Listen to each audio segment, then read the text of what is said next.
நாங்கள் இருவரும் அந்த வீட்டில் தனியாகத்தான் வசித்து வந்தோம். எனக்கு என் மனைவி மீது பலத்த சந்தேகம் இருந்தது. நான் இல்லாத நேரத்தில் அவள் ஏதோ தவறான காரியம் செய்கிறாள் என்று என் மனம் சொல்லிக்கொண்டே இருந்தது. ஏனெனில் தினமும் இரவில் நான் வேலையை முடித்துவிட்டு வீட்டிற்கு வரும்பொழுதெல்லாம் அவள் ஒருவித பதற்றத்துடனேயே இருப்பாள். என்னவென்று கேட்டால் எதையும் சொல்ல மாட்டாள். ஒரு நாள் நான் ஒரு தந்திரமான முடிவை எடுத்தேன். அவளை அவளது தோழி வீட்டிற்கு அனுப்பிவிட்டு வீட்டின் எல்லா இடங்களிலும் ரகசிய கேமராக்களை பொருத்தினேன். அடுத்த நாள் நான் அந்த பதிவுகளை பார்த்தபோது என் தலை சுற்றியது. நான் வேலைக்கு சென்ற பிறகு என் மனைவி என்ன செய்து கொண்டிருந்தால் தெரியுமா? அதற்கு முன்னால் நானும் மாலதியும் ஒருவருக்காக ஒருவர் எவ்வளவு பைத்தியமாக இருந்தோம் என்பதை சொல்ல வேண்டும். எங்களது காதல் கல்லூரி நாட்களில் அழகான தருணங்களில் தொடங்கியது. மாலதியை முதலில் கல்லூரி வளாகத்தில் பார்த்தபோது உலகிலேயே மிக அழகான ஒரு பெண் என் முன்னால் நிற்கிறாள் என்றுதான் தோன்றியது. அவள் எவ்வளவு அழகாக இருந்தாலோ அதைவிட மிகப்பெரிய பணக்கார குடும்பத்தைச் சேர்ந்தவள். அவளது தந்தை இந்த நகரத்தின் மிகப்பெரிய தொழிலதிபர். மாலதி எப்போதும் பெரிய சொகுசு கார்களில்தான் கல்லூரிக்கு வருவாள். அவளது உடைகள், அவளது காலணிகள் மற்றும் அவளது கம்பீரம் எல்லாமே அவள் எவ்வளவு செல்லமாகவும் ஆடம்பரமாகவும் வளர்ந்தவள் என்பதை அப்பட்டமாக காட்டியது. ஆனால் என் கதையோ முற்றிலும் வேறானது. நான் சேது, மிகவும் நடுத்தர வர்க்கத்தைச் சேர்ந்த ஒரு சாதாரண குடும்பத்து பையன். என் தந்தை ஒரு தனியார் நிறுவனத்தில் ஊழியர். ஒவ்வொரு மாதமும் குடும்ப செலவை ஓட்டுவதற்கே நாங்கள் பெரும் பாடுபட வேண்டியிருக்கும். என்னுடைய கல்லூரி படிப்பை கூட நான் கல்வி உதவித்தொகை மூலமாகத்தான் படித்து கொண்டிருந்தேன். தினமும் அரசு பேருந்துகளில் முட்டி மோதித்தான் கல்லூரிக்கு வந்து சேர்வேன். ஆனால் காதல் எப்போது ஏழை பணக்காரன் என்ற சுவர்களை பார்த்திருக்கிறது. மாலதிக்கு என்னுடைய எளிமையும் உண்மையும் பிடித்து போய் அவள் என்னை காதலித்தாள். நானோ அவளது பாசமான அன்பிற்கு அடிமையாகி போனேன். நாங்கள் இருவரும் தினமும் கல்லூரியின் உணவகத்தில் மணிக்கணக்கில் அமர்ந்து பேசிக்கொண்டே இருப்போம். மாலதி அவளது பெரிய கனவுகளை பற்றி பேசும்போது நான் அவளது கண்களிலேயே தொலைந்து போவேன். திருமணத்திற்கு பிறகு பாரிஸ் நகருக்கு செல்ல வேண்டும் என்றும், உலகிலேயே விலை உயர்ந்த பிராண்ட் உடைகளை அணிய வேண்டும் என்றும், சுற்றிலும் பசுமை நிறைந்த ஒரு பெரிய பங்களாவில் வாழ வேண்டும் என்றும் கூறுவாள். அந்த சமயங்களில் நான் என் பாக்கெட்டின் நிலைமையை மறந்துவிட்டு காதலின் வேகத்தில் அவளிடம் சவால் விடுவேன். மாலதி, நீ பார், ஒரு நாள் இந்த நகரத்திலேயே மிகப்பெரிய அரண்மனை போன்ற ஒரு வீட்டை உனக்காக நான் கட்டுவேன். நீ பெயரை கூட கேட்டிராத உலக நாடுகளுக்கெல்லாம் உன்னை சுற்றுலா அழைத்துச் செல்லுவேன். உன்னுடைய ஒவ்வொரு ஆசையையும் நான் என் கைகளால் நிறைவேற்றுவேன். உனக்கு எந்த குறையும் வைக்க மாட்டேன் என்பேன். என் பேச்சை கேட்டு மாலதி எவ்வளவு மகிழ்ச்சி அடைவாள் என்றால் அவளது முகம் ரோஜா பூவை போல மலர்ந்துவிடும். என்னுடைய இந்த உறுதியும் காதலும் கண்டிப்பாக ஒரு நாள் ஏதேனும் ஒரு மாயாஜாலத்தை செய்யும் என்று அவள் நம்பினாள். நாங்கள் இருவரும் காற்றில் மிதப்பது போல கனவுலகில் வாழ்ந்து கொண்டிருந்தோம். வாழ்க்கையின் கசப்பான உண்மைகளை பற்றிய எந்த புரிதலும் எங்களுக்கு அப்போது இல்லை. கல்லூரியின் இறுதி ஆண்டு முடிந்தபோது கனவுலகில் இருந்து வெளிவந்து நிஜ உலகத்தை சந்திக்கும் நேரம் வந்தது. மாலதி அவளது வீட்டில் எங்களது காதலை பற்றி பேசிய போது அவளது தந்தை கோபத்தில் நெருப்பாய் வெடித்தார். இன்னும் வேலைக்கே செல்லாத ஒரு நடுத்தர வர்க்கத்து பையன் நம் மகளை எப்படி காப்பாற்றுவான் என்று கூறி மாலதியின் மொபைல் போனை பிடுங்கிக் கொண்டு அவளை வீட்டுச் சிறையில் அடைத்தார். மறுபுறம் நான் என் பெற்றோரிடம் மாலதியை பற்றி சொன்னபோது அவர்களுக்கும் கவலையடைந்தார்கள். என் தந்தை சொன்னார், மகனே, பணக்கார வீட்டு பெண்கள் நடுத்தர குடும்பத்து சூழலில் பழகி வாழ முடியாது. அவர்களின் ஆசைகளும் ஆடம்பரங்களும் மிக பெரியவை. அதை உன்னால் ஒருபோதும் நிறைவேற்ற முடியாது. அதனால் அந்த பெண்ணின் நினைப்பை உன்னுடைய மனதிலிருந்து தூக்கி எறிந்துவிடு என்றார். ஆனால் நாங்கள் இருவரும் ஒருவர் இல்லாமல் ஒருவர் வாழ்வதை பற்றி நினைத்து கூட பார்க்க முடியாத நிலையில் இருந்தோம். மாலதி எப்படியோ அவளது வீட்டு வேலைக்காரியின் மொபைல் போன் மூலமாக என்னை தொடர்பு கொண்டாள். போனில் அவள் கதறி அழுது கொண்டிருந்தாள். அவள் சொன்னாள், நீ இப்போது என்னை இங்கிருந்து அழைத்து செல்லவில்லை என்றால் என் வீட்டார் எனக்கு வேறு திருமணம் செய்து வைத்து விடுவார்கள். பிறகு நான் என் உயிரையே மாய்த்து கொள்வேன் என்றாள். மாலதியின் அந்த வார்த்தைகளை கேட்டதும் என் தலைக்கு மேல் இடி விழுந்தது போல் இருந்தது. என் காதலை வேறு ஒருவன் சொந்தமாக்குவதை என்னால் கற்பனை கூட செய்ய முடியவில்லை. நான் என் நெருங்கிய நண்பர்களிடம் பேசி கொஞ்சம் பணத்திற்கு ஏற்பாடு செய்தேன். அடுத்த நாளே மாலதி தன் வீட்டின் பின்பக்க சுவரை தாண்டி குதித்து வெளியே வந்தாள். அவளது கையில் ஒரு சிறிய கைப்பையோடு சில சான்றிதழ்கள் மட்டும்தான் இருந்தன. நாங்கள் இருவரும் நேராக ரெஜிஸ்டர் ஆஃபீஸ் சென்று எங்களது சில நண்பர்களின் முன்னிலையில் எல்லோரையும் எதிர்த்து பதிவு திருமணம் செய்து கொண்டோம். திருமண பத்திரத்தில் கையெழுத்திடும்போது உலகப் போரையே வென்றுவிட்டது போல் எனக்குள் ஒரு பெருமிதம் இருந்தது. மாலதி இப்போது சட்டப்பூர்வமாக என் மனைவியாகிவிட்டாள். ஆனால் அந்த மகிழ்ச்சி மிகவும் தற்காலிகமானதாக இருந்தது. ஏனெனில் நாங்கள் நீதிமன்றத்தை விட்டு வெளியே வந்த அடுத்த கணமே நிஜ வாழ்க்கையின் சவால்கள் எங்கள் முன்னால் வந்து நின்றன. மாலதியின் குடும்பத்தினர் அவளுடனான அத்தனை உறவுகளையும் துண்டித்து கொண்டனர். என் தந்தையும் எனக்கு ஃபோன் செய்து, இனி நீ இந்த வீட்டிற்குள் வரக்கூடாது, உன்னுடைய இஷ்டப்படி நீ முடிவு செய்து விட்டாய், இனி உன் வாழ்க்கையை நீயே பார்த்துக்கொள் என்று கூறிவிட்டார். இப்போது எங்களுக்கு ஒதுங்கக்கூட இடம் இல்லை. மாலதியை ஒரு சாதாரண மலிவான ஹோட்டலில் தங்க வைக்க என் மனம் இடம் தரவில்லை. ஏனெனில் அவள் ஒரு பணக்கார வீட்டு பெண். நான் என் வாழ்நாள் சேமிப்பை எல்லாம் எடுத்தேன். நண்பர்களிடமும் கடன் வாங்கி நகரத்தின் ஒரு ஒதுக்குப்புறமான பகுதியில் ஒரு பழைய மிகச்சிறிய வீட்டை வாடகைக்கு எடுத்தேன். அந்த வீடு கடுமையான வெப்பம் நேரடியாக அறைக்குள் வரும்படியான ஒரு சூழலில் இருந்தது. மாலதி வாழ்ந்த அவளது பழைய வீட்டிற்கும் இதற்கும் சம்பந்தமே இல்லை. நான் மாலதியை முதலில் அந்த வீட்டிற்குள் அழைத்து சென்றபோது அவள் உள்ளே கால் வைத்த அடுத்த கணமே அவளது முகத்தில் ஒரு சோகம் குடியேறியது. ஒரு சிறிய சமையலறையும் சத்தம் போடும் மின்விசிறி கொண்ட ஒரு சிறிய படுக்கை அறையிலும் தான் வாழ வேண்டியிருக்கும் என்று அவள் கனவிலும் நினைத்திருக்க மாட்டாள். ஆனால் அவள் என் காதலுக்காக தன் கண்ணீரை மறைத்து கொண்டு புன்னகையோடு சொன்னாள், பரவாயில்லை சேது, நீ என்னோடு எங்கே இருந்தாலும் அதுதான் எனக்கு அரண்மனை. அவளது அந்த வார்த்தைகள் எனக்கு பெரிய தைரியத்தை கொடுத்தன. ஆனால் எனக்குள் எங்கோ ஒரு மூலையில் என் வறுமையை பற்றிய பயம் வர தொடங்கியது. திருமணமான சில நாட்களிலேயே எனக்கு ஒரு தனியார் நிறுவனத்தில் வேலை கிடைத்தது. ஒரு நடுத்தர வர்க்கத்தின் பையனின் கணக்குப்படி அந்த சம்பளம் திருப்திகரமானதுதான். ஆனால் மாலதியின் தேவைகளுக்கு முன்னால் அது ஒன்றுமே இல்லை. மாலதிக்கு ஒவ்வொரு வாரமும் புதிய பிராண்டட் உடைகளை அணிந்து பழக்கம். விலை உயர்ந்த பியூட்டி பார்லர்களுக்கு செல்வாள். நல்ல ஆடம்பரமான உணவகங்களில் சாப்பிடுவாள். ஆனால் இப்போது என் சம்பளத்தின் பெரும்பகுதி வீட்டு வாடகை, மின்சார பில் மற்றும் வீட்டு மளிகை பொருட்களுக்கே சரியாக இருந்தது. நான் தினமும் காலையில் 9 மணிக்கு வீட்டிலிருந்து புறப்பட்டு இரவில் மிகவும் தாமதமாக களைப்புடன் வீடு திரும்புவேன். மாலதி நாள் முழுவதும் அந்த சிறிய வாடகை வீட்டில் தனியாகவே இருந்தாள். அங்கு பார்ப்பதற்கு டிவியோ அல்லது பேசுவதற்கு பக்கத்து வீட்டு தோழிகளோ யாரும் இல்லை. அவள் நாள் முழுவதும் அந்த 4 சுவர்களையே விரித்து பார்த்து கொண்டிருப்பாள். ஒரு நாள் மாலதி என்னிடம் மிகவும் செல்லமாக கேட்டாள், நமக்கு திருமணமாகி 2 மாதங்களாகிவிட்டன. நாம் இன்னும் ஹனிமூன் கூட செல்லவில்லை. நம்மால் பாரிஸ் செல்ல முடியாவிட்டாலும் குறைந்தபட்சம் துபாய்க்காவது சென்று வருவோமே என்றாள். மாலதியின் அந்த பேச்சை கேட்டதும் என் நாய் எழவில்லை. ஏனென்றால் அந்த சமயத்தில் இந்த நகரத்தில் உள்ள ஒரு நல்ல ஹோட்டலில் அவளுக்கு ஒருவேளை உணவு வாங்கி கொள்ளும் அளவிற்கு கூட என் வங்கி கணக்கில் பணம் இல்லை. நான் அவளது பார்வையை எதிர்கொள்ள முடியாமல் கண்களை தவிர்த்து கொண்டு, மாலதி, இப்பொழுது அலுவலகத்தில் வேலை அதிகமாக இருக்கிறது, எனக்கு விடுமுறை கிடைக்காது, சூழ்நிலை கொஞ்சம் சரியானதும் நாம் கண்டிப்பாக செல்வோம் என்றேன். மாலதி என் இயலாமையை புரிந்து கொண்டாள். அவள் பேசாமல் மறுபுறம் முகம் திருப்பி படுத்து கொண்டாள். காதலை பற்றிய பெரிய பெரிய வார்த்தைகள் பேசுவது மிகவும் எளிது. ஆனால் ஒரு பணக்கார வீட்டு பெண்ணின் ஆசைகளை நிறைவேற்றுவது எவ்வளவு கடினம் என்பதை அன்றுதான் நான் முதல் முறையாக உணர்ந்தேன். நாட்கள் செல்ல செல்ல மாலதியின் ஆசைகள் கூடிக்கொண்டே சென்றன. ஆனால் என் சம்பளமோ அதற்கு பத்தவில்லை. அவள் எப்பொழுதெல்லாம் ஷாப்பிங் செல்ல வேண்டும் என்று கேட்கிறாளோ அப்பொழுதெல்லாம் நான் ஏதேனும் ஒரு சாக்குப்போக்கு சொல்லி தட்டி கழிப்பேன். அவள் தனக்கு பிடித்த உடைகளை பற்றி பேசும் பொழுதெல்லாம் நான் மௌனமாகி விடுவேன். மெல்ல மெல்ல மாலதியின் முகத்தில் இருந்த அந்த பொலிவு மறைய தொடங்கியது. கல்லூரி நாட்களில் அவளது முகம் எப்படி பிரகாசமாக இருக்கும். அவளது கண்கள் இப்போது கனவுகளை காண்பதற்கு பதிலாக எப்போதும் ஒருவித ஏமாற்றத்தாலும் விரக்தியாலும் நிறைந்திருந்தன. இந்த வறுமையின் காரணமாக மாலதி என்னை விட்டு பிரிந்து சென்று விடுவாளோ என்ற பயம் எனக்குள் வரத் தொடங்கியது. அதிக பணம் சம்பாதிக்க வேண்டும் என்பதற்காக நான் இரவு பகல் பாராமல் உழைக்க தொடங்கினேன். ஆனால் நான் வேலையில் மூழ்க மூழ்க மாலதி என்னிடமிருந்து தூரமாகிக் கொண்டே சென்றாள். எங்களது காதல் அந்த சிறிய வீட்டின் சுவர்களுக்குள் மூச்சு திணறிக் கொண்டிருந்தது. மாலதியின் நடத்தையும் மெல்ல மெல்ல முற்றிலும் மாறத் தொடங்கியது. நான் வீட்டிற்கு வரும்பொழுதெல்லாம் வாசலில் வந்து நிற்கும் அந்த மாலதி இப்போது அறைக்குள்ளேயே முடங்கி கிடந்தாள். திருமணமாகி 4 மாதங்கள் கடந்த நிலையில் மாலதியின் முகத்தில் இருந்த அந்த சோகத்தை என்னால் அதற்கு மேல் பொறுத்து கொள்ள முடியவில்லை.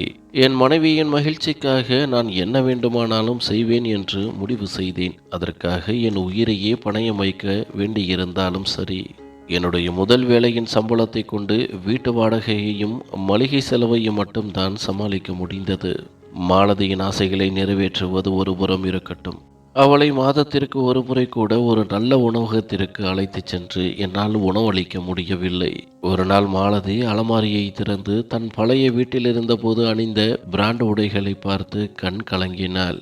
அவள் அந்த உடைகளை மென்மையாக தொட்டு பார்த்து கொண்டிருந்தாள். அவள் தன் பழைய பணக்கார நாட்களை நினைத்து பார்க்கிறாள் என்பது எனக்கு புரிந்தது. இந்த காட்சி என் இதயத்தில் அம்பாக பாய்ந்தது. நான் உடனே வீட்டிலிருந்து புறப்பட்டு எனக்கு தெரிந்த ஒருவர் மூலமாக புதிய வேலை ஒன்றை தேடத் தொடங்கினேன். இறைவனின் கிருபையால் எனக்கு ஒரு பன்னாட்டு நிறுவனத்தில் இரவு நேர வேலை கிடைத்தது. அந்த வேலையில் மிகவும் சம்பளம் அதிகமாக இருந்தது. ஆனால் ஒரு நிபந்தனை, நான் தினமும் மாலை 7 மணி முதல் காலை 5 மணி வரை அலுவலகத்தில் இருக்க வேண்டும். இதன் பொருள் என்னவென்றால், காலையில் 9 மணி முதல் மாலை 5 மணி வரை பார்க்கும் முதல் வேலையை முடித்த உடனேயே நான் அடுத்த வேலைக்கு செல்ல வேண்டும். அதாவது நாளில் 24 மணி நேரத்தில் சுமார் 20 மணி நேரத்தை நான் வீட்டிற்கு வெளியே தான் கழிக்கப் போகிறேன். இந்த புதிய வேலையை பற்றி நான் மாலதியிடம் சொன்னபோது அவள் முதலில் பதற்றமடைந்தாள். நீ இவ்வளவு கஷ்டப்பட்டால் உடல்நலம் பாதிக்கப்பட்டு நோய்வாய்ப்பட்டு விடுவாய். அது மட்டுமில்லாமல் இரவில் நான் இந்த வீட்டில் எப்படி தனியாக இருப்பேன், எனக்கு பயமாக இருக்கும் என்றாள். நான் மாலதியின் கைகளை பற்றி கொண்டு மிகுந்த பாசத்தோடு அவளுக்கு புரிய வைத்தேன். மாலதி, நான் இதையெல்லாம் உனக்காகத்தான் செய்கிறேன். திருமணத்திற்கு முன்னால் உனக்கு நான் கொடுத்த வாக்குறுதிகள் அனைத்தையும் நிறைவேற்ற விரும்புகிறேன். நீ பழகிய அதே ஆடம்பர வாழ்க்கையை உனக்கு தர ஆசைப்படுகிறேன். உன்னுடைய தனிமையை பற்றி நீ கவலைப்படாதே. இரவில் உன்னுடைய பழைய கல்லூரி தோழிகளுடன் போனில் பேசிக்கொண்டிரு. இணையதளத்தில் நேரத்தை செலவிடு. அப்படி செய்தால் உனக்கு தனிமை தெரியாது, நேரமும் நன்றாக போகும் என்றேன். என் அன்பையும் தியாகத்தையும் பார்த்த மாலதி மறுவார்த்தை பேசாமல் அமைதியாக என் பேச்சை ஏற்றுக்கொண்டாள். இப்போது என் வாழ்க்கையின் மிக கடினமான ஒரு பயணம் தொடங்கியிருந்தது. நான் காலையில் 9 மணிக்கு அலுவலகம் செல்வேன். அங்கிருந்து மாலை 5 மணிக்கு கிளம்பி எவ்வித ஓய்வுமின்றி நேராக அடுத்த வேலைக்கு ஓடுவேன். அங்கு நள்ளிரவு கடந்து அதிகாலை 5 மணி வரை விழித்திருந்து வேலை செய்ய வேண்டும். நான் காலையில் வீட்டிற்கு திரும்பும்போது என் கண்கள் சிவந்திருக்கும். உடம்பில் உள்ள ஒவ்வொரு எலும்பும் வலிக்கும். ஆனால் மாலதி படுக்கையை விட்டு எழுந்து என்னை பார்க்கும் பொழுதெல்லாம் என் அத்தனை சோர்வையும் மறைத்து கொண்டு அவளை பார்த்து புன்னகைப்பேன். அந்த அசூர உழைப்பிற்கு ஒரு நல்ல பலன் கிடைத்தது. 3 மாதங்களுக்குள் என்னிடம் நல்ல தொகை சேர்ந்தது. நான் முதலாவதாக மாலதிக்கு அவள் என்னிடம் அடிக்கடி கேட்கும் அந்த சின்ன சின்ன ஆசைகளை ஒவ்வொன்றாக நிறைவேற்றத் தொடங்கினேன். அவளுக்கு மிகவும் பிடித்த விலை உயர்ந்த 2 பிராண்டட் புடவைகளை வாங்கி கொடுத்தேன். அதை பார்த்ததும் அவளது கண்களில் கல்லூரி நாட்களில் இருந்த அதே பழைய பிரகாசம் மீண்டும் பளிச்சிட்டது. பிறகு இந்த வாடகை வீட்டிற்காக ஒரு நல்ல குளிர்சாதன பெட்டியும் சமையலறைக்கு தேவையான சில நவீன பொருட்களையும் வாங்கினேன். அது மட்டுமல்லாமல் மாலதிக்கு கை செலவிற்காக நல்ல தொகையையும் கொடுக்க தொடங்கினேன். இதன் மூலம் அவள் எப்போது நினைத்தாலும் தனக்கு தேவையானதை வாங்கி கொள்ள முடியும். மாலதி இப்போது நாள் முழுவதும் வீட்டில் தனியாகத்தான் இருந்தாள்.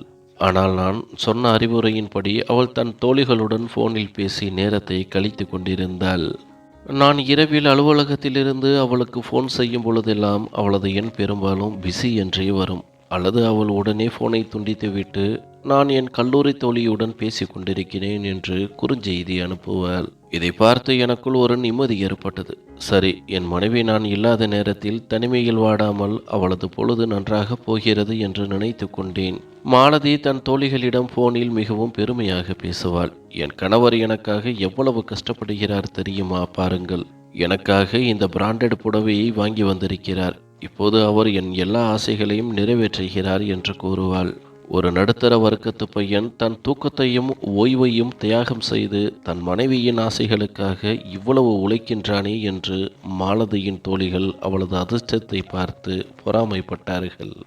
மாலதி பகல் முழுவதும் வீட்டு வேலைகளை முடித்துவிட்டு தன் தோழிகளிடம் தன் அன்றாட வாழ்க்கையை பற்றி கதைகளை பேசுவாள். தான் எப்படி நாள் முழுவதையும் கழிக்கிறேன் என்றும் இரவில் தன் கணவரின் வருகைக்காக எப்படி காத்திருக்கிறேன் என்றும் கூறுவாள். நாட்கள் நகர நகர மாலதி மெல்ல மெல்ல நான் தாமதமாக வீட்டிற்கு வருவதை பழகி கொண்டாள். ஆரம்ப நாட்களில் அவள் இரவில் அடிக்கடி ஃபோன் செய்து எப்போது வருவீர்கள் என்று கேட்டுக்கொண்டே இருப்பாள். ஆனால் இப்போது அவள் அடிக்கடி ஃபோன் செய்வதில்லை. நான் அதிகாலை 5 மணிக்குத்தான் வீடு திரும்புவேன் என்று அவளுக்கு நன்றாக தெரியும். இப்போது எல்லாம் சரியாக போய்க் கொண்டிருக்கிறது என்றுதான் எனக்கு தோன்றியது. அவளது சிறிய சிறிய ஆசைகள் அனைத்தையும் நான் நிறைவேற்றிவிட்டேன். இன்னும் சில கனவுகள் மட்டும்தான் பாக்கி இருந்தன. பாரிஸ், தென்னிலவு மற்றும் ஒரு கார். இதற்காக நான் இரவும் பகலும் பணத்தை சேமித்து வைத்தேன். நான் ஒரு நல்ல கணவனாக இருக்கிறேன் என்று எனக்குள் ஒரு பெருமிதம் இருந்தது. ஆனால் மனிதர்கள் ஒரு சூழ்நிலைக்கு பழகிவிட்டால் அதன் மதிப்பை இழந்து விடுவார்கள் என்பது எனக்கு அப்போது தெரிந்திருக்கவில்லை. மெல்ல மெல்ல மாலதியின் நடத்தையில் ஒரு மாற்றம் வரத் தொடங்கியது. அது மிகவும் அமைதியானது, ஆனால் ஆழமானது. இப்போது நான் அதிகாலை 5 மணிக்கு வீட்டிற்கு வரும்போது மாலதி கதவை திறப்பதற்கு மிகவும் தாமதம் செய்தாள். அவள் கதவை திறக்கும்போது அவளது முகத்தில் அந்த பழைய மகிழ்ச்சியோ அல்லது புன்னகையோ இருக்காது. முன்பெல்லாம் அவள் என்னை எப்படி வரவேற்பாள்? இப்போது அவள் மௌனமாக எனக்கு வழிவிட்டு நேராக சமையலறைக்கு சென்று எனக்காக டீ போடத் தொடங்குவாள். நான் காலை உணவு சாப்பிடும் மேஜையில் அவளுக்கு முன்னால் அமர்ந்து அவளிடம் பேச முயலும் பொழுதெல்லாம் அவள் மிகவும் சுருக்கமாக பதிலளிப்பாள். ஆம், இல்லை என்ற வார்த்தைகளோடு பேச்சை முடித்துக் கொள்வாள். எங்களுக்குள் ஒருபோதும் முடிவடையாத அந்த பேச்சுவார்த்தைகள் இப்போது முற்றிலும் மடிந்து போயிருந்தன. ஒருவேளை அவளும் நாள் முழுவதும் வீட்டில் தனியாக இருந்து களைப்படைந்து விடுகிறாள். அதனால் தான் அதிகமாக பேசுவதில்லை என்று நினைத்து கொண்டேன். ஆனால் அது வெறும் களைப்பு மட்டுமல்ல. மாலதிக்கும் எனக்கும் இடையில் இப்போது மௌனம் என்னும் ஒரு பெரிய சுவர் எழுந்து நின்றது. அவள் என் அருகில் அமர்வாள், ஆனால் அவளது கவனம் எங்கோ இருக்கும். அவள் அடிக்கடி வெற்று வெளியையே வெறித்து பார்த்து கொண்டிருப்பாள். நான் அவளது கைகளை பற்றும்போது அவளது கைகளில் ஒரு விசித்திரமான குளிர்ச்சியை உணர்வேன். அவளுக்குள் இருந்த காதல் இப்போது மெல்ல மெல்ல மங்கி போவது போல் இருந்தது. அல்லது எனக்கு இடமில்லாத ஏதோ ஒரு தனி உலகத்தில் அவள் தொலைந்து போயிருந்தது போல் தோன்றியது. மாலதிக்கு எல்லா உலகப் பொருட்களையும் வாங்கி தந்து அவளை மகிழ்ச்சியாக வைக்க நான் முயன்றேன். ஆனால் அந்த ஓட்டத்தில் அவளுக்கு என் நேரத்தை கொடுக்க என்னால் முடியவில்லை. மாலதியின் இந்த மாறிய நடத்தையும் எங்களுக்குள் நின்ற அந்த மௌன சுவரும் என்னை உள்ளுக்குள் உலுக்கி எடுத்தது. என்னிடத்தில் எங்கே தவறு நடந்தது என்று நான் இரவு பகலாக யோசித்து கொண்டே இருந்தேன். நான் என் தூக்கம், என் சுகம், என் ஓய்வு அத்தனையும் மாலதியின் மகிழ்ச்சிக்காகத்தானே தியாகம் செய்தேன். அவளது ஒவ்வொரு சிறிய மற்றும் பெரிய ஆசைகளை நிறைவேற்ற நான் அல்லும் பகலும் உழைத்தேனே. ஆனால் மண்ணாலான இந்த உலகத்து பொருட்களும் பிராண்டட் உடைகளும் மாலதியின் முகத்தில் இருந்த அந்த உண்மையான மகிழ்ச்சியை பிடுங்கி கொண்டன. ஒரு காலத்தில் என் ஒரு சிறிய அன்பான வார்த்தைக்கே அவளது முகம் எவ்வளவு பிரகாசமாக மலரும். இப்போது எனக்கு இரவில் அலுவலகத்தில் வேலை செய்யும் போது கூட நிம்மதி கிடைக்கவில்லை. என் மனதில் எப்போதும் இதே கேள்விதான் ஓடிக்கொண்டிருந்தது. என்னை பெரிய ஒரு கணமும் தயங்கிய அந்த மாலதி இப்போது என் முன்னால் அமர்ந்திருந்தும் ஏன் இவ்வளவு தூரமாக தெரிகிறாள்? கடைசியாக ஒரு நாள் என் இதயத்தின் பதற்றத்தை தாங்க முடியாமல் ஒரு முடிவிற்கு வந்தேன். இனி மாலதிக்கு தேவை பணம் அல்ல, என்னுடைய நேரம்தான். நான் அவளோடு அமர வேண்டும். அவளது இதயத்தின் ரகசியத்தை அறிய வேண்டும். எங்களது காதலுக்கு நடுவில் வந்த இந்த மௌனத்தை நிரந்தரமாக உடைக்க வேண்டும் என்று நினைத்தேன். இதை யோசித்து என் வாழ்க்கையிலேயே முதல் முறையாக அந்த 2வது பன்னாட்டு நிறுவனத்தின் இரவு வேளைக்கு ஒரு நாள் விடுமுறை கேட்டேன்.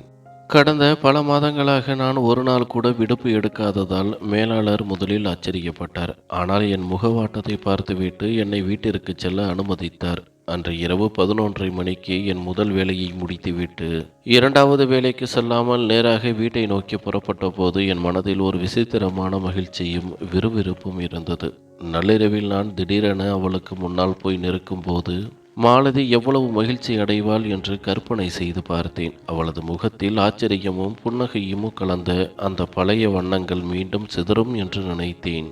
அவளது அந்த புன்னகையை காண்பதற்காக என் கண்கள் ஏங்கிக் கொண்டிருந்தன. நான் வரும் வழியில் மாலதிக்கு மிகவும் பிடித்த ரோஜா பூக்களை வாங்கி கொண்டு பைக்கின் வேகத்தை அதிகமாக்கினேன்.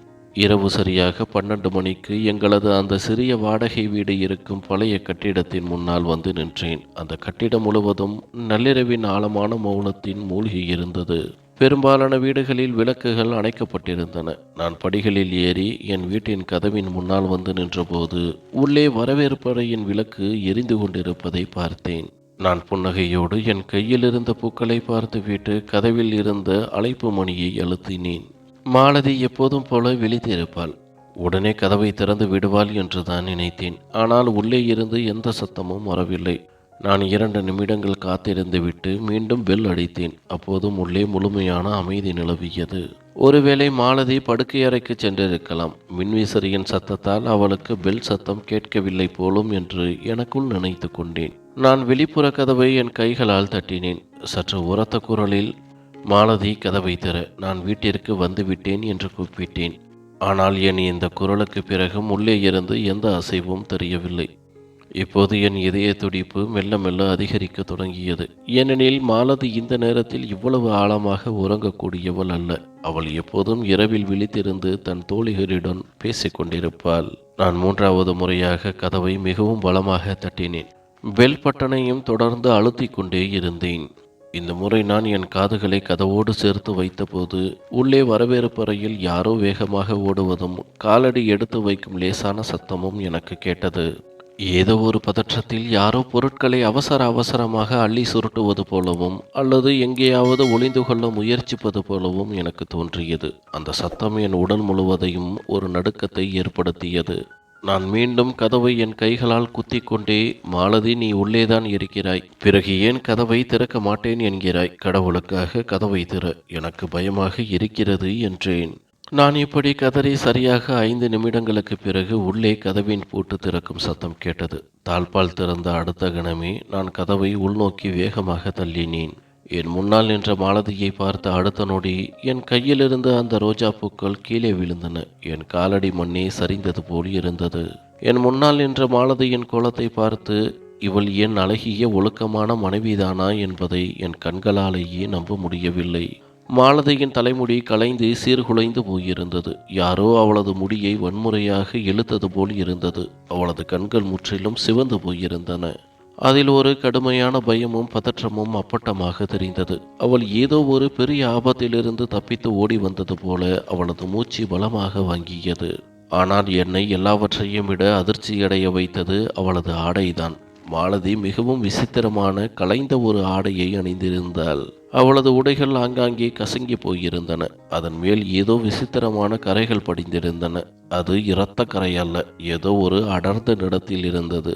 நள்ளிரவில் திடீரென்று எனக்கு முன்னால் நின்ற மாலதி ஒரு பேயை கண்டது போல அப்படியே சிலையாக உறைந்து போனாள். அவளது உதடுகள் நடுக்கிக் கொண்டிருந்தன. அவளால் ஒரு வார்த்தை கூட பேச முடியவில்லை. நான் மாலதியின் தோள்களை பிடித்து உலுக்கி கேட்டேன், மாலதி, உனக்கு என்ன ஆயிற்று? ஏன் கதவை திறக்க இவ்வளவு நேரமானது? உன்னுடைய தலைமுடியும் ஆடையும் ஏன் இப்படி இருக்கிறது? மாலதி பயந்து போய் தன் பார்வையை தரையை நோக்கி திருப்பிக் கொண்டாள். என் கைகளை தோளிலிருந்து விலக்கிவிட்டு நடுங்கும் குரலில் சொன்னாள், அது ஒன்றுமில்லை சேது. நான் படுக்கையில் தூங்கிக் கொண்டிருந்தேன். திடீரென நீ கதவை இவ்வளவு பலமாக தட்டும் சத்தம் கேட்டு பயந்து விட்டேன்.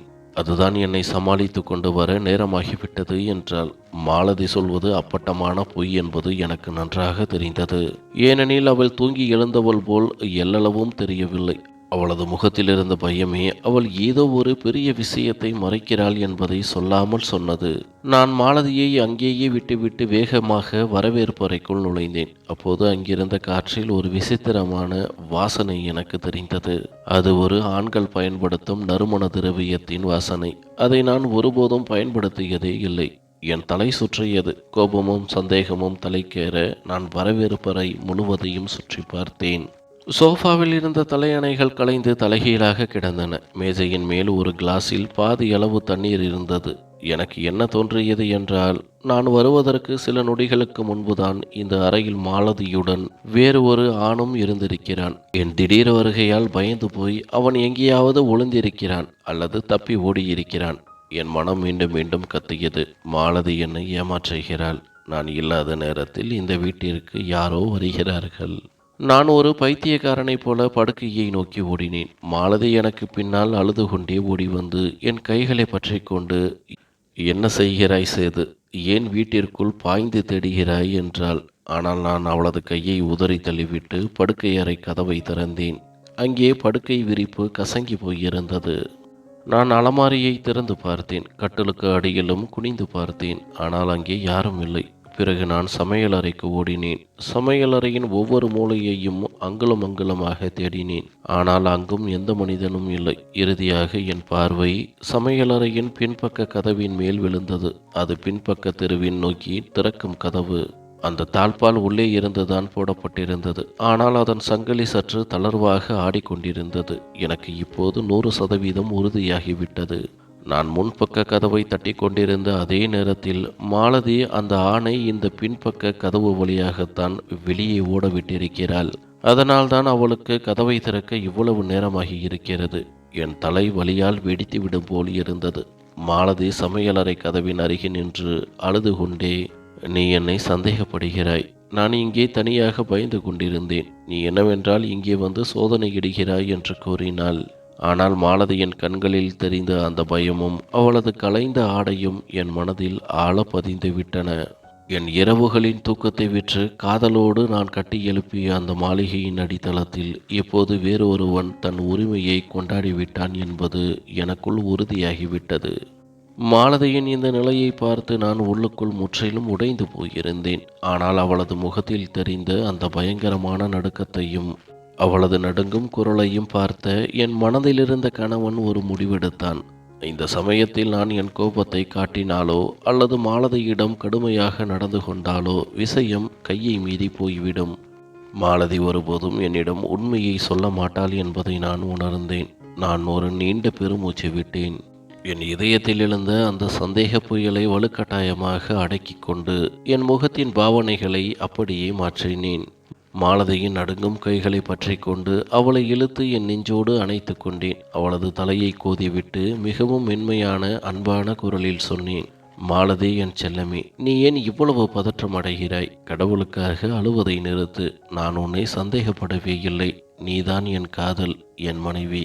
நான் ஏன் உன்னை சந்தேகிக்கப் போகிறேன்? உண்மையில் நான் வெளியிலிருந்து அவ்வளவு தூரம் கதவை தட்டியும் நீ திறக்காததால் என் மனதில் தவறான எண்ணங்கள் வரத் தொடங்கின. இந்த நள்ளிரவு நேரத்தில் நம் வீட்டிற்குள் ஏதேனும் திருடனோ அல்லது கொள்ளையனோ நுழைந்து உன்னை மிரட்டி பிணைய கைதியாக வைத்திருக்கிறான் என்று பயந்து விட்டேன். அந்த பயத்திலும் பதற்றத்திலும் தான் நான் ஒரு பைத்தியக்காரனைப் போல வீடு முழுவதும் தேடினேன். சமையலறை கதவையும் அதனால் தான் பார்த்தேன். திருடன் யாராவது அந்த வழியாக தப்பி ஓடிவிட்டானா என்று அறிய. நீ ஏன் தேவையில்லாமல் அழுகிறாய்? எனக்கு உன்னை குறித்து முழு நம்பிக்கை இருக்கிறது. மாலதி என் இந்த வார்த்தைகளை கேட்டதும் அவளது உடலின் நடுக்கம் மெல்ல மெல்ல குறைய தொடங்கியது. அவள் தன் கண்ணீரை துடைத்து கொண்டு தன் சிவந்த கண்களை உயர்த்தி என்னை பார்த்தாள். நான் சொல்வது உண்மைதானா இல்லையா என்பதை உறுதிப்படுத்தி கொள்ள முயல்வது போல் இருந்தது அவளது பார்வை. நான் அவளது முகத்தை என் இரு கைகளிலும் ஏந்தி புன்னகையோடு சொன்னேன், சரி, இப்போது அந்த அழுகையை நிறுத்து. பார், உனக்காக பிடித்த ரோஜா பூக்களை வாங்கி வந்தேன். அவை கீழே விழுந்து விட்டன. நான் அதை எடுக்கிறேன். நீ போய் எனக்காக ஒரு கப் சுட சுட டீ போட்டு கொண்டு வா. வழிநெடுகிலும் உன்னுடைய கைவண்ணத்தில் ஒரு கப் டீ குடிக்க வேண்டும் என்றுதான் நினைத்து கொண்டே வந்தேன். மாலதி ஒரு பெருமூச்சு விட்டாள். அவளது முகத்தில் இருந்த அந்த பயங்கரமான பயம் இப்போது மெல்ல மெல்ல மறைந்து அவள் முற்றிலும் நிம்மதியடைந்தாள். அவளது கலைந்த கோலத்தை பார்த்தும் ஆடையை பார்த்தும் நான் தவறாக எதுவும் சந்தேகிக்கவில்லை என்றும் வெறும் திருடன் என்ற பயத்தில்தான் பதறி இருக்கிறேன் என்றும் அவள் முழுமையாக நம்பிவிட்டாள். அவள் புன்னகைத்துவிட்டு, ஆமாம், நான் இதோ உங்களுக்காக சுட சுட டீ போட்டு வருகிறேன். நீங்கள் வரவேற்பறையில் அமருங்கள் என்று கூறிவிட்டு சமையலறை நோக்கி சென்றாள். மாலதி சமையலறைக்கு சென்றதும் நான் வரவேற்பறை சோபாவில் அமர்ந்தேன். வெளிப்பார்வைக்கு நான் மிகவும் அமைதியாக தெரிந்தாலும் எனக்குள் ஒரு பெரிய நெருப்பு எரிந்து கொண்டிருந்தது. அது என்னை உள்ளுக்குள் எரித்து சாம்பலாக்கி கொண்டிருந்தது. மாலதிக்கு எந்த சந்தேகமும் வராமல் அவளை நிம்மதியாக வைத்திருக்க வேண்டியது அவசியமாக இருந்தது. அப்போதுதான் அவள் நான் இல்லாத நேரத்தில் கடந்த சில மாதங்களாக பின்னால் செய்து வரும் காரியத்தை தொடர்ந்து செய்வாள். அடுத்த சில நாட்கள் நான் ஒரு சிறந்த நடிகனைப் போல கழித்தேன். உலகிலேயே மிக மகிழ்ச்சியான எந்த கவலையும் இல்லாத ஒரு கணவனைப் போல மாலதிக்கு முன்னால் நடித்தேன். நான் தினமும் மாலையில் வேலைக்கு கிளம்பும் போது மாலதியிடம் மிகுந்த பாசத்தோடு விடைபெறுவேன். ஆனால் என் மனதில் இப்போது ஒரே ஒரு எண்ணம்தான் ஓடிக்கொண்டிருந்தது.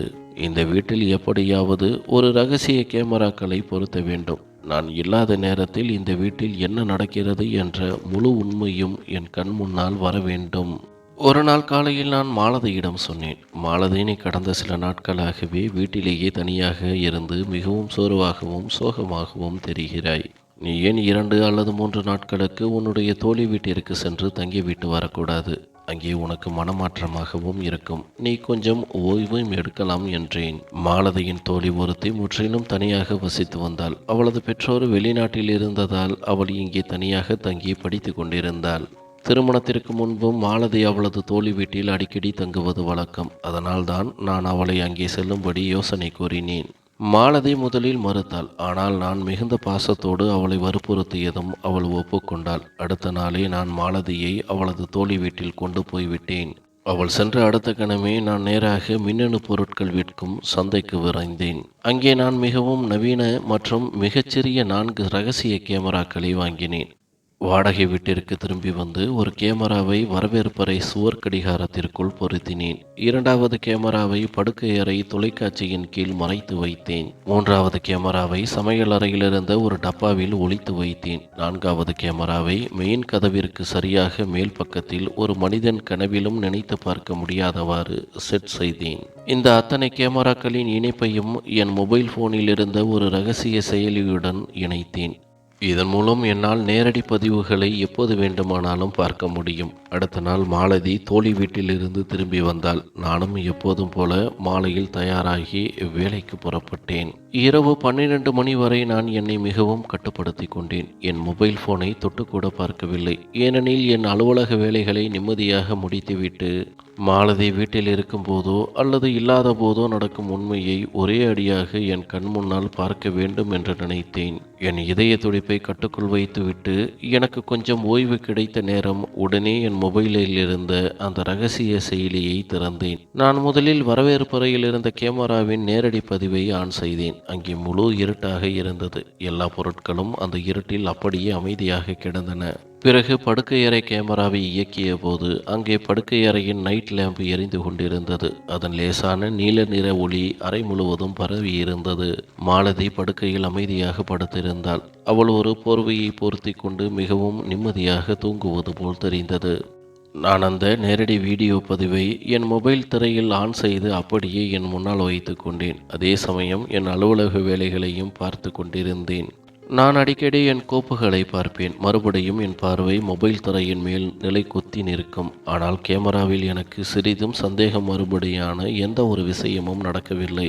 மாலதி அமைதியாக படுக்கையில் படுத்திருந்தாள். அவள் யாருடனும் போனில் பேசவில்லை. எந்த அசைவும் இல்லை. அவள் ஒரு அப்பாவி குழந்தையைப் போல கண்களை மூடி உறங்கிக் கொண்டிருந்தாள்.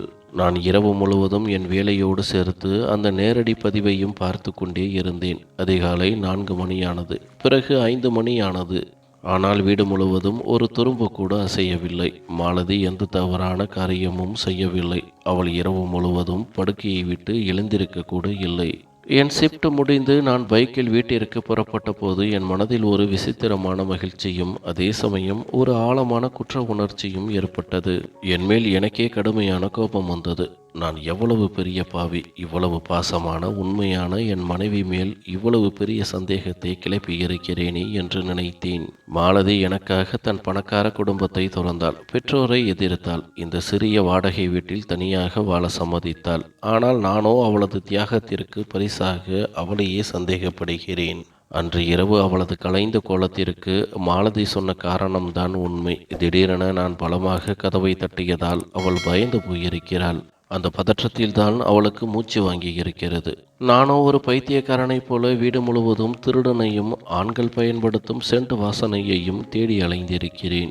அது வெறும் என் மனதில் ஒரு பிரமைதான் என்று எனக்கு நானே திட்டிக் கொண்டேன். வீட்டிற்கு சென்றதும் நான் மாலதியை மிகுந்த பாசத்தோடு பார்த்தேன். அவள் அப்போதுதான் படுக்கையை விட்டு எழுந்திருந்தாள். அவளது முகத்தில் அதே அமைதியும் இருந்தது. நான் அவளுக்காக என் கைகளாலேயே டீ போட்டு கொடுத்தேன். நாங்கள் இருவரும் சிரித்து பேசிக்கொண்டே காலை உணவு சாப்பிட்டோம். இப்படியே 2 நாட்கள் கழிந்தன. அந்த 2 நாட்களில் மாலதி எனக்கு வருத்தம் அளிக்கும்படியான எந்த ஒரு காரியத்தையும் செய்யவில்லை. அவள் பகல் முழுவதும் வீட்டு வேலைகளை செய்வாள். இரவில் நான் வேலைக்கு சென்ற பிறகு அமைதியாக தூங்கிவிடுவாள். என் வாழ்க்கையை சூழ்ந்திருந்த அந்த சந்தேக புயல் ஓய்ந்து விட்டது என்றும் எங்களது பந்தம் இப்போது பாதுகாப்பாக இருக்கிறது என்றும் நம்பினேன். ஆனால் வாழ்க்கை எப்போதும் நாம் எதை பார்க்க விரும்புகிறோமோ அதை நமக்கு காட்டுவதில்லை. 3வது இரவு நான் வேலைக்கு சென்று வழக்கம் போல நள்ளிரவு 2 மணிக்கு என் மொபைலை ஆன் செய்தபோது அந்த திரையில் தோன்றிய காட்சி என் உடம்பில் ஓடிய அத்தனை இரத்தத்தையும் அப்படியே உறைய வைத்தது. வரவேற்பறையின் கேமரா ஆன் ஆகியிருந்தது. மாலதி அந்த வரவேற்பறையின் நடுவே தரையில் அமர்ந்திருந்தாள். அவள் தன் பழைய பிராண்டட் ஆடைகளை அணிந்திருந்தாள். தன் காதுகளில் ஹெட்போன் மாட்டிக்கொண்டு முன்னால் வைக்கப்பட்டிருந்த ஒரு ஐபேடின் கருப்பு திரையையே உற்று பார்த்து கொண்டிருந்தாள். அவளது முகத்தில் ஒரு விசித்திரமான பயங்கரமான புன்னகை தவழ்ந்தது. அவள் அந்த ஐபேடின் கருப்பு திரைக்கு முன்னால் தன் கைகளை கூப்பி நின்று கொண்டு ஆங்கிலத்தில், நான் வந்துவிட்டேன், நீங்கள் என்ன சொல்கிறீர்களோ அந்த டாஸ்கை நான் இப்போது செய்து முடிக்கிறேன் என்று கூறினாள். நான் அந்த திரையை கொஞ்சம் பெரிதாக்கி உற்று பார்த்தபோது மாலதியின் ஐபேடில் ஒரு வெளிநாட்டு இணையதளத்தின் நேரடி அரட்டை பக்கம் திறந்திருந்தது. அங்கே உலகெங்கிலும் உள்ள வக்ர புத்தியுடைய விசித்திரமான மனிதர்கள் கமெண்டுகளை பதிவிட்டு கொண்டும் டாலர்களை வாரி இறைத்து கொண்டும் இருந்தார்கள். அவர்களின் கட்டளைக்கு ஏற்ப மாலதி ஒரு மரப்பாவையைப் போல தன் சொந்த உடலுக்கே தீங்கி விளைவித்துக் கொள்ள தயாராகி கொண்டிருந்தாள். ஏனெனில் கீழே இருந்த கமெண்டில், உன்னுடைய கூந்தலை நீயே உன்னுடைய கைகளால் வெட்டி கொண்டால் உனக்கு $500 தரப்படும் என்று எழுதப்பட்டிருந்தது. மாலதி கத்திரியை எடுத்து தன் அழகான கூந்தலை வெட்டத் தொடங்கினாள். அதற்கு அடுத்த கட்டளையில், இப்போது உன்னுடைய ஆடைகளை கழற்றி நிர்வாணமாக நில், உனக்கு $1000 என்று வந்தது. மாலதி தயக்கமின்றி தன் ஆடைகளை கழற்றத் தொடங்கினாள். அவளது முகத்தில் எந்த சங்கடமோ பயமோ இல்லை. மாறாக அந்த டாலர்களை நினைத்து அவளது கண்கள் பேராசையால் பிரகாசித்தன. இந்த காட்சியை கண்டதும் என் கண்களுக்கு முன்னால் இருள் சூழ்ந்தது. என் ஒட்டுமொத்த உடம்பும் அப்படியே செயலற்று போனது. என் மொபைல் திரையில் மாலதியின் அந்த விசித்திரமான பயங்கரமான செயலை பார்த்து நான் அப்படியே அதிர்ச்சியில் உறைந்து நின்றேன். நான் காதலித்து இந்த சிறிய வாடகை வீட்டில் என்னோடு வாழ்ந்து கொண்டிருக்கும் இதே மாலதிதான் இவள் என்பதை என் மனதால் ஏற்றுக்கொள்ளவே முடியவில்லை. என் மனதில் ஒரே நேரத்தில் ஆயிரக்கணக்கான கேள்விகள் வட்டமடித்தன.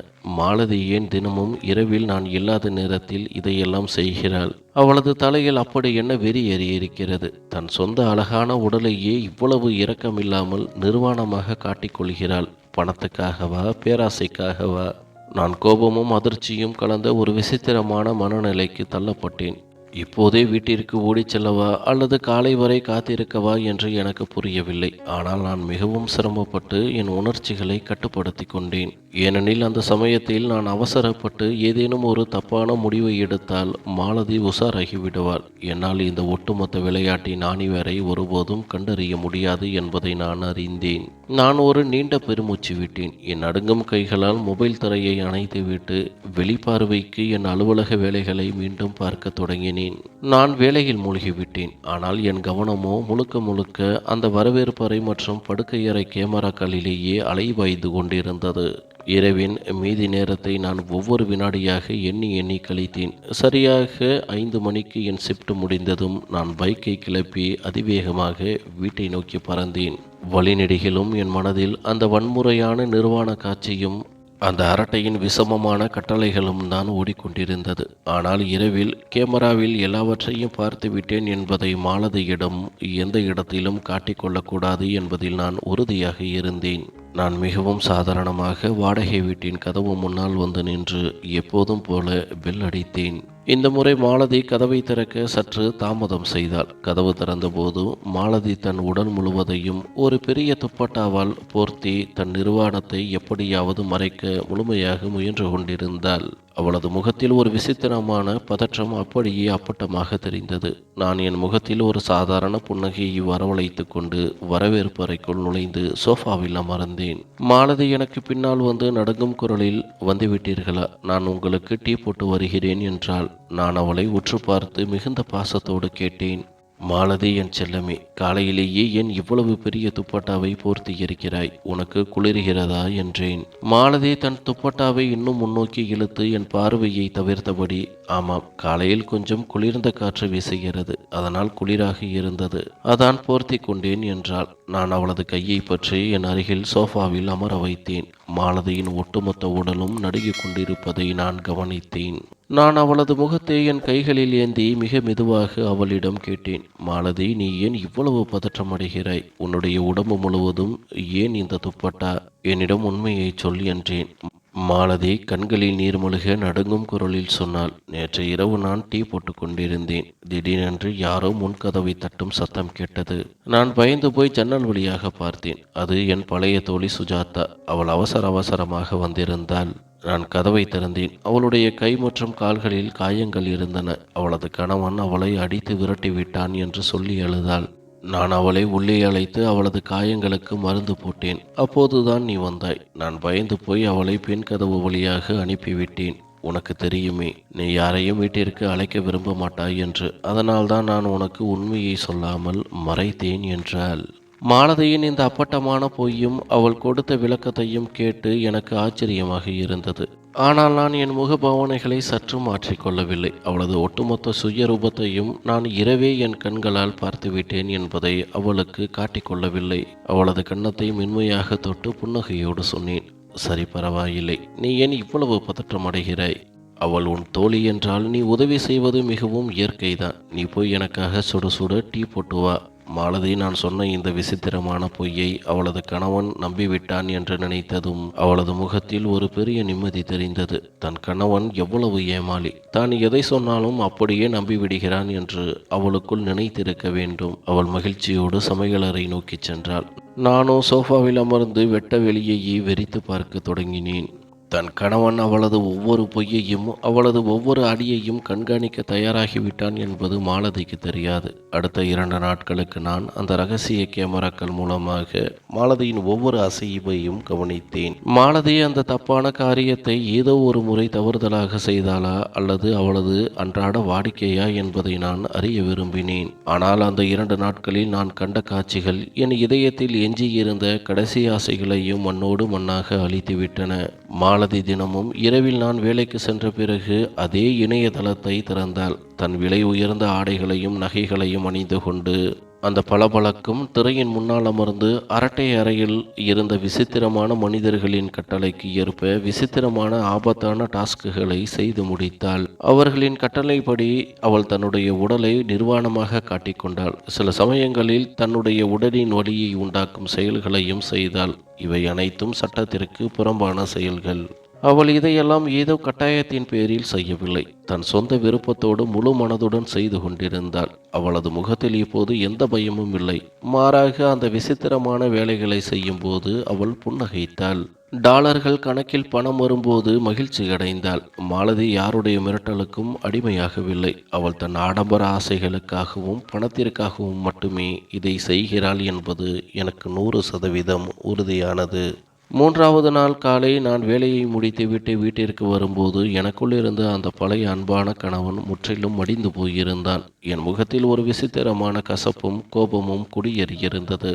மாலதி வழக்கம் போல தலையில் துப்பட்டாவை மூடியபடி சமையல் அறையிலிருந்து வெளியே வந்துவிட்டீர்களா, டீ எடுத்து வருகிறேன் என்றாள். நான் அவளை தடுத்து நிறுத்தி மிகவும் கடுமையான குரலில் சொன்னேன், மாலதி, டீயை விடு. முதலில் வரவேற்பறைக்கு வந்து உட்கார். நான் உன்னிடம் ஒரு முக்கியமான விஷயத்தை பேச வேண்டும் என்றேன். என் குரலில் இருந்த கொடூரமான கடுமையை பார்த்ததும் மாலதியின் முகம் அப்படியே வெளிரி போனது. அவள் மௌனமாக வந்து சோஃபாவில் அமர்ந்தாள். நான் என் பையில் இருந்த மொபைல் போனை எடுத்தேன். அதில் கடந்த 3 நாட்களாக அந்த இரகசிய கேமராக்களில் பதிவான அத்தனை நேரடி வீடியோக்களையும் பதிவுகளையும் ஆன் செய்து அவள் முன்னால் நீட்டினேன். நான் அந்த மொபைலை மாலதிக்கு முன்னால் இருந்த மேஜை மீது வைத்துவிட்டு, மாலதி, இனிமேலும் போய் சொல்லாதே. இதோ பார், உன்னுடைய முழு சுயரூபமும் என் கையில் இருக்கிறது என்றேன். மொபைல் திரையில் தான் நிர்வாணமாக நின்று தன்னுடைய உடலை அவமானப்படுத்தும் செயல்களை செய்வதை பார்த்த அடுத்த கணமே மாலதி அதிர்ச்சியில் உறைந்து நின்றாள். அவள் ஒரு நொடி முற்றிலும் வாயடைத்து போனாள். ஆனால் அடுத்த கணமே கடந்த சில மாதங்களாக அவள் அணிந்திருந்த அந்த போலித்தனமான அப்பாவி முகமூடி அவளது முகத்திலிருந்து அடியோடு கலன்று விழுந்தது. அவளது கண்களில் இப்போது எந்த குற்ற உணர்ச்சியோ அல்லது பயமோ இல்லை. மாறாக அவளது பேச்சு உடனே திமிராகவும் மரியாதையற்றதாகவும் மாறியது. அவள் சோஃபாவில் அலட்சியமாக சாய்ந்து அமர்ந்து கொண்டு, ஆமாண்டா, எல்லாவற்றையும் பார்த்து விட்டாய் அல்லவா? நான் இதையெல்லாம் செய்கிறேன். தினமும் இரவில் செய்கிறேன். நிஜத்தை சொல்ல வேண்டுமென்றால், திருமணத்திற்கு முன்னால் நீ என்னிடம் எவ்வளவு பெரிய வாக்குறுதிகளை கொடுத்தாய். எனக்காக அரண்மனையை கட்டுவேன் என்றாய். பாரிஸுக்கு துபாய்க்கும் சுற்றுலா அழைத்துச் செல்வேன் என்றாய். ஆனால் திருமணத்திற்கு பிறகு நீ எனக்கு என்ன கொடுத்தாய்? இந்த சிறிய வாடகை வீட்டின் 4 சுவர்களைத்தான் கொடுத்தாய். இங்கே நான் நாள் முழுவதும் ஒரு கைதியைப் போல தனியாக கிடந்து அழுகிறேன். நீ பகல் இரவு பாராமல் வேலை செய்கிறாய். ஆனால் உன்னுடைய இந்த சம்பளத்தை கொண்டு என் ஒரு ஆசையை கூட நிறைவேற்ற முடியாது. நான் மிகப்பெரிய பணக்கார வீட்டு பெண். இந்த நடுத்தர வர்க்கத்து நரகத்து வாழ்க்கையை வாழ்வதற்காக நான் பிறக்கவில்லை. அதனால்தான் நான் இந்த வழியை தேர்ந்தெடுத்தேன் என்றாள். மாலதியின் இந்த வார்த்தைகளை கேட்டு நான் அப்படியே திகைத்து போனேன். மாலதி, உனக்கு பணம் மட்டும்தான் தேவை என்றால் என்னிடம் சொல்லி இருக்கலாமே. நான் இன்னும் அதிகமாக உழைத்திருப்பேனே. ஆனால் இணையத்தின் அந்த அழுக்கு பிடித்த இருண்ட உலகத்தை நீ என் துணையாக தேர்ந்தெடுத்தாய். இது உன்னுடைய உடலையும் மானத்தையும் அவமானப்படுத்தும் ஒரு செயல். இது முற்றிலும் சட்டத்திற்கு புறம்பானது என்றேன். மாலதி உரக்க சிரித்து விட்டு சொன்னாள், அடப்போடா, உன்னை போன்ற நடுத்தர வர்க்கத்து மனிதர்களால் இதையெல்லாம் ஒருபோதும் புரிந்து கொள்ள முடியாது. என்னுடைய மிக நெருங்கிய பணக்கார தோழி ஒருத்தி இருக்கிறாள் அல்லவா, அவளது பெற்றோர்கள் வெளிநாட்டில் இருக்கிறார்கள். அவளும் தினமும் இரவில் இதையெல்லாம் செய்கிறாள். அவள்தான் எனக்கு இதை பற்றி சொன்னாள். ஆரம்பத்தில் நானும் அதிலிருந்து நிறைய பணம் கிடைக்கும், நாம் ஆடம்பரமான ஆசைகளை நிறைவேற்றலாம் என்றுதான் நினைத்தேன். ஆனால் இப்போது எனக்கு இந்த வேலை செய்வதில் ஒரு தனி சுகம் கிடைக்கிறது. எனக்கு இது மிகவும் பிடித்துவிட்டது. உலகெங்கிலும் உள்ள பணக்கார மனிதர்கள் என்னை நேரலையில் பார்த்து கமெண்ட் செய்யும் போது எனக்குள் ஒரு பெரிய முக்கியத்துவத்தை நான் உணர்கிறேன். எனக்கு இப்போது இந்த வேலை மேல் ஒரு காதல் வந்துவிட்டது. என்னால் இது இல்லாமல் வாழ முடியாது என்றாள். நான் கோபத்தில் மாலதியின் கையை பிடித்து உலுக்கி, மாலதி, நீ பைத்தியமாகிவிட்டாய். இது சாக்கடை, இது ஒரு பெரிய புதைக்குழி. கடவுளுக்காக இதையெல்லாம் விட்டுவிடு. நான் உன்னை மன்னிக்க தயாராக இருக்கிறேன். நாம் எல்லாவற்றையும் முதலிலிருந்து புதிதாக தொடங்குவோம் என்றேன். ஆனால் மாலதி ஒரு வெட்டுடன் தன் கையை என் பிடியிலிருந்து விடுவித்து கொண்டு எழுந்து நின்றாள். இப்போது மிகவும் தாமதமாகிவிட்டது. நான் நினைத்தாலும் இனி இதிலிருந்து வெளியே வர முடியாது. ஏனெனில் அவர்கள் இப்போது என்னை மிரட்டத் தொடங்கி இருக்கிறார்கள். என்னுடைய அத்தனை சொந்த விபரங்கள், என்னுடைய அத்தனை வீடியோக்களும் அவர்களிடம் பத்திரமாக இருக்கின்றன. நான் இந்த ஷோவை நிறுத்தினால் அவர்கள் என் எல்லாவற்றையும் இணையத்தில் பரப்பி விடுவார்கள். அது மட்டுமில்லாமல் நான் ஏன் இதை நிறுத்த வேண்டும்? நான் இந்த வாழ்க்கையில் மிகவும் மகிழ்ச்சியாக இருக்கிறேன். இங்கே அமர்ந்து கொண்டே எனக்கு தினமும் லட்சக்கணக்கில் பணம் கிடைக்கிறது. உன்னுடைய 7 தலைமுறை ஒன்று சேர்த்தாலும் உன்னால் எனக்கு தர முடியாத வாழ்க்கையை நான் இந்த காசை கொண்டு வாங்க முடியும் என்றாள். மாலதியின் இந்த வார்த்தைகள் என் இதயத்தில் சுத்தியலால் குத்துவது போல் இருந்தது. கல்லூரியில் நான் காதலித்த அந்த மாலதி இப்போது உயிருடன் இல்லை என்பது எனக்கு புரிந்துவிட்டது. அவள் இப்போது பேராசை, ஆடம்பரம் மற்றும் இந்த இணையதளம் என்னும் போதையில் கண்மூடித்தனமாக மூழ்கிவிட்டாள்.